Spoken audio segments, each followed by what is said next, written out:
रामायण की बहुत सारी कहानियां और बहुत सारे किरदार यानी कैरेक्टर्स पॉपुलर हैं। राम, सीता, लक्ष्मण, भरत, इनकी कहानियां हमेशा हमने सुनी हैं। श्री राम के परम भक्त हनुमान, उनकी कहानियां, उनकी डिवोशन आज भी हमें इंस्पायर करती है। लेकिन रामायण के ऐसे कई सारे किरदार हैं जिनके बारे में बहुत लोगों को नहीं पता, पर रामायण की कथा में उनका कंट्रीब्यूशन बहुत ही वैल्यूएबल था। ऐसी ही कहानी आज सुनते हैं जो है प्रभु श्री राम के बहन की, शांता की। एक्चुअली रामायण का पॉपुलर वर्जन वाल्मीकि रामायण में शांता का कोई मेंशन नहीं है, पर शांता की कहानी फोकलोर्स में, मौखिक परंपरा में काफी प्रचलित है। पुराणों में शांता का नाम पहली बार महाभारत में आया था, जिसमें शांता के पेरेंट दशरथ ऐसा बताया गया था। अब कुछ स्कॉलर्स में ये डिबेट भी होती है कि ये वही अयोध्या का राजा दशरथ है या नहीं, लेकिन फोकलोर्स में शांता की कहानी मिलती है। शांता महाराज दशरथ और महारानी कौशल्या की पहली संतान थी। राम से पहले एक और संतान का जन्म हो चुका था, जो थी शांता। ऐसा कहा जाता है कि शांता का जन्म अयोध्या के राजमहल में हुआ था और उसका बचपन राजकुमारी की तरह गुजरा। शांता खूबसूरत, समझदार और ज्ञान की इच्छुक थी। अयोध्या में सब कुछ ठीक चल रहा था, लेकिन महाराज दशरथ को एक चिंता सता रही थी। उनका कोई वारिस नहीं था जो बाद में अयोध्या की राजगद्दी संभाल सके। अयोध्या में दशरथ महाराज का बेटा पैदा हो, यह बहुत बड़ी कामना थी। उन्होंने बहुत यज्ञ कराए, बहुत रिचुअल्स फॉलो किए, लेकिन कोई भी उपाय काम नहीं आ रहा था।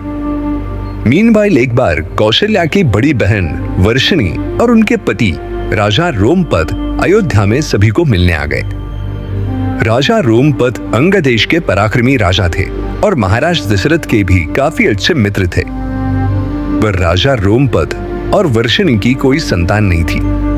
एक कैजुअल डिस्कशन में वर्षिणी ने शांता को अडॉप्ट करने की इच्छा जताई। महाराज दशरथ को पहले संकोच हुआ, लेकिन फिर उन्होंने राजधर्म और मित्रता को इंपॉर्टेंस देते हुए अपनी बेटी शांता को राजा रोमपद को सौंप दिया और शांता अंगदेश की राजकुमारी बनी। समय बीता। एक दिन राजा रोमपद और शांता चर्चा कर रहे थे और उस वक्त एक ब्राह्मण हेल्प मांगने के लिए राजा के पास आया। लेकिन राजा रोमपद और शांता की गहरी चर्चा खत्म नहीं हो रही थी, जिससे ब्राह्मण को काफी हेल्पलेस और इग्नोर्ड फील हुआ और वो वहां से चले गए। इस बात पर इंद्रदेव को गुस्सा आ गया। इंद्रदेव को बारिश के देवता भी कहते हैं। उन्होंने क्रोध में आकर अंग देश के हिस्से की बारिश ही रुकवा दी। ऐसे टेंस्ड माहौल में राजा रोमपद ने ऋषि ऋष्यशृंगी को बुलाया। वो एक तपस्वी और योगी थे और अपने तपोबल और योग बल के लिए जाने जाते थे। उन्होंने अंग देश में लॉर्ड इंद्रा को प्रसन्न करवाने के लिए बड़ा यज्ञ करवाया। इससे लॉर्ड इंद्र प्रसन्न हुए और उन्होंने अंग देश पर बारिश बरसाई। राजा रोमपद ऋष्यशृंगी के इस चमत्कार से प्रभावित हुए और ग्रेटिट्यूड जताने के लिए राजा रोमपद ने शांता की शादी ऋष्यशृंगी के साथ तय कर दी। शांता भी इस रिश्ते से खुश थी और उन्होंने अपने पति के साथ मिलकर ध्यान और तपस्या का मार्ग अपनाया। लेकिन अभी भी राजा दशरथ की पुत्र पाने की कामना पूरी नहीं हुई थी। अयोध्या की राजगद्दी का वारिस अभी भी कोई नहीं था। फिर अपने मित्र राजा रोमपद की सलाह से उन्होंने ऋष्यशृंगी के पास अपनी याचना भेजी। ऋष्यशृंगी ने अयोध्या में पुत्र कामेष्टि यज्ञ करवाया।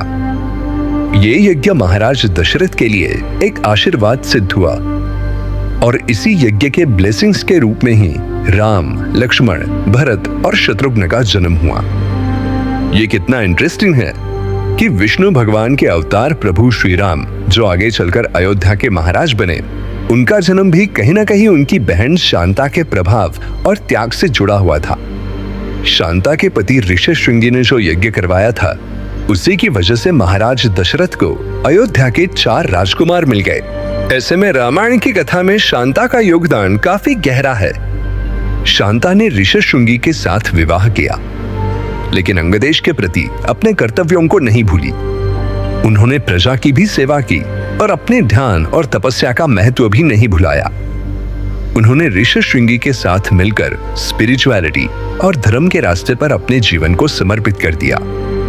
शांता की एक और कहानी फोकलोर्स में पॉपुलर है। रावण का वध करने के बाद प्रभु श्री राम, सीता माता, लक्ष्मण अयोध्या वापस आए। और एक कहानी है कि कुछ साल बाद प्रभु श्री राम ने माता सीता का त्याग कर दिया था। जब माता सीता जंगल में गई और राज दरबार में उनकी कमी पूरी करने के लिए सोने की यानी गोल्ड से बनी सीता लाई गई, तब इस पूरे सिनेरियो का शांता ने विरोध किया था। शांता को यह सीता माता पर हुआ अन्याय लगा और उन्होंने प्रभु श्री राम का विरोध किया था। अगेन, ये कहानी वाल्मीकि रामायण में नहीं है, लेकिन फोकलोर्स में काफी पॉपुलर है। तो ये थी श्री राम की बड़ी बहन शांता की कहानी, रामायण का एक और लेस नोन किरदार।